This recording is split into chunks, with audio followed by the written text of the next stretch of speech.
बसपा और भाजपा दोनों एक दूसरे के पूरक। चंद्रशेखर आजाद। फूलपुर के पास डॉक्टर लोहिया पार्क में सामाजिक न्याय संविधान बचाओ जनसभा का हुआ आयोजन। मनुवादी भाजपा नहीं चाहती कि मैं करूं सभा। चंद्रशेखर आजाद। आजमगढ़ जिला के फूलपुर में आजाद समाज पार्टी काशीराम के राष्ट्रीय अध्यक्ष चंद्रशेखर आजाद ने कहा कि मनुवादी भाजपा नहीं चाहती कि सभा करूं, इसलिए प्लेन को लेट कराया। पार्टी की बढ़ती लोकप्रियता से सरकार बौखला गई है। प्रदेश में बुलडोजर सरकार जाति धर्म के नाम पर चल रहा है। मैं समझ रहा हूं इसमें पुलिस की भी मजबूरी है, अगर अच्छा करेंगे तो निलंबित कर दिया जाएगा। पुलिस भी सरकार के सामने बेबस है। आज संविधान लोकतंत्र खतरे में है। देश के दलितों, शोषितों, आदिवासी कमजोर वर्गों के लोगों को एक होकर बाबा डॉक्टर भीमराव अंबेडकर, मान्यवर काशीराम के अधूरे सपनों को पूरा करना होगा। भीम आर्मी के चंद्रशेखर आजाद ने फूलपुर के पास डॉक्टर लोहिया पार्क में सामाजिक न्याय संविधान बचाओ जनसभा को संबोधित करते हुए कहा। उन्होंने कहा कि देश के हालात ठीक नहीं चल रहा है। लोकतंत्र संविधान को अब बचाना जरूरी हो गया है। कहा कि हम उनके अधूरे सपनों को हर हाल पूरा कर डॉक्टर भीमराव अंबेडकर के संविधान को नहीं बदलने देंगे।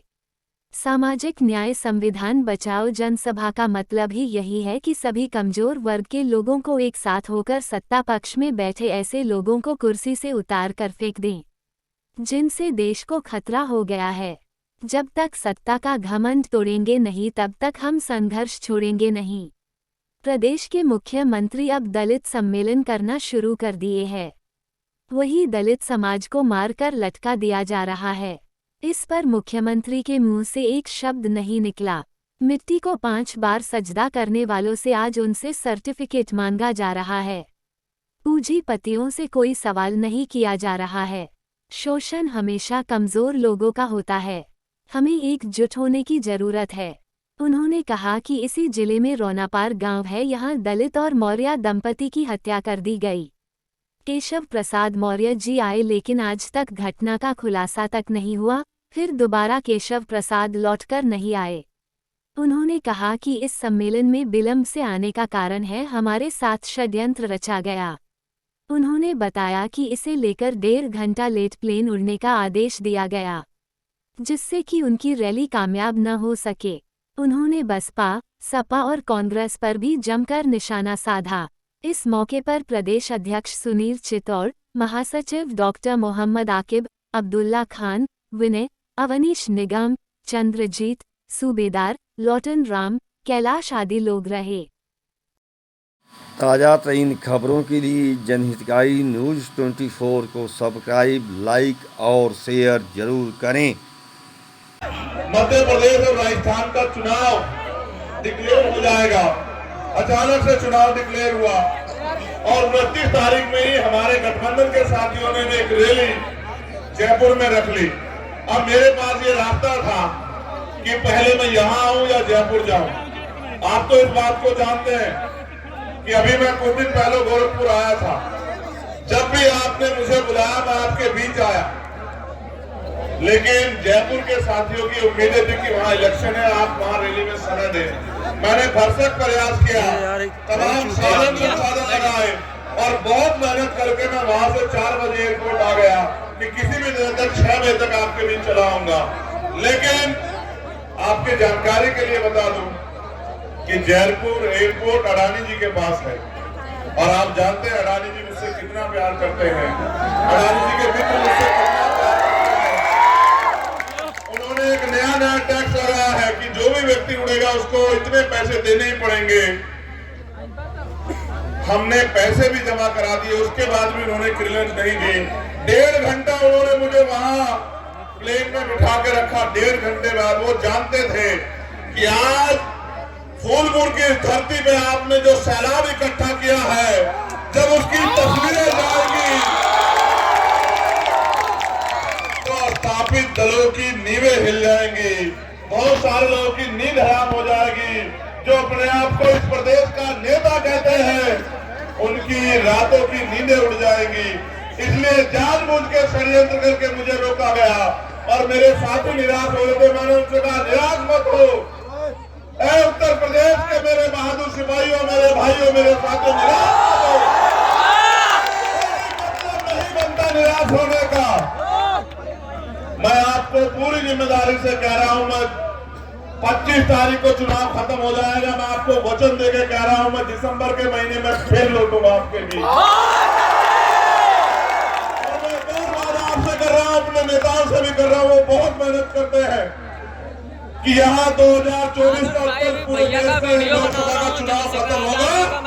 मैंने भी अभी जो हमारी पार्टी के राष्ट्रीय सचिव है उनको बताया, चौधरी साहब को, ठीक है भाई, मैं बिजी हूँ, कि पूरे 3 साल कोई गांव, कोई कस्बा, कोई शहर, कोई तहसील, कोई जिला नहीं बचेगा। चप्पलों से इस पूरे प्रदेश को हम लोग घूम घूम के लोगों को जागरूक करने का काम करेंगे। हमारी लड़ाई एक दिन की नहीं है मेरे साथियों, एक दिन में कोई परिवर्तन होगा भी नहीं। मैं आपको याद दिलाना चाहता हूं, गौर करो, आपने पूरे दिन मेरा इंतजार किया, आप भूखे प्यासे यहाँ बैठे हो। मैं धन्यवाद करूंगा हमारी माओ बहनों का जो वहां बैठी है। और आप सोचो नौजवानों में तो जोश है, लेकिन मैं उनके हौसले की दाद देता हूं। यही लगभग समय था सूरतगढ़ में कि 9, साढ़े 9 बजे वो मेरे इंतजार में थे, और मैं मध्य प्रदेश और उत्तर प्रदेश में आपके यहाँ से सूरतगढ़ से यात्रा लेके गया था, संविधान बचाओ यात्रा। फिर मैं पूरे मध्य प्रदेश, राजस्थान में गया, मैंने देखा कि रात को 1-1 बजे लोग इंतजार कर रहे थे, 1-1 बजे लोग इस उम्मीद से खड़े थे कि चंद्रशेखर आजाद आएंगे और हमें रास्ता दिखाएंगे। मैं आपको भी ये कहने के लिए आया हूं, ये वो धरती है जिसने पूरे देश को रास्ता दिखाया। आजमगढ़, फूलपुर, लालगंज, ये वो धरती है जिसने पूरे देश को बहुजन समाज के आंदोलन को रास्ता दिखाया। मगर मुझे आपसे कहना, आप मेरे नौजवान भाइयों की संख्या ज्यादा है।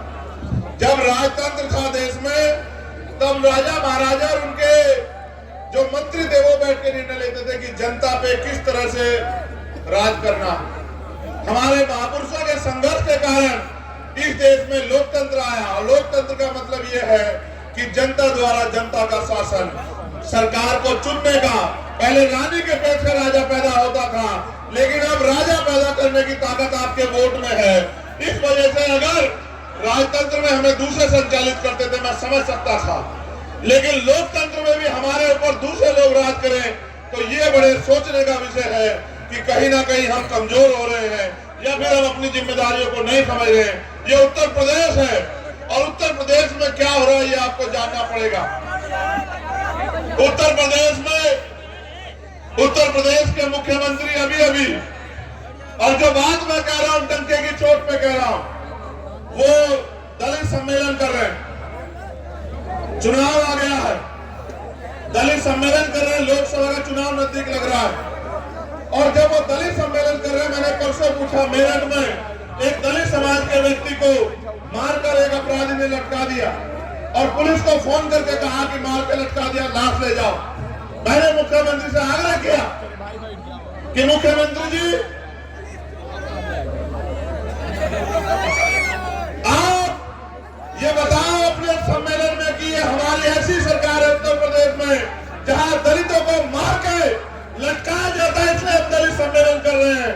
और दलितों को यह बात बताओ कि किस तरह उस दलित परिवार के बच्चे मुख्यमंत्री जी की इंतजार देख रहे हैं। जब अभी एक घटना घटी थी, यही आप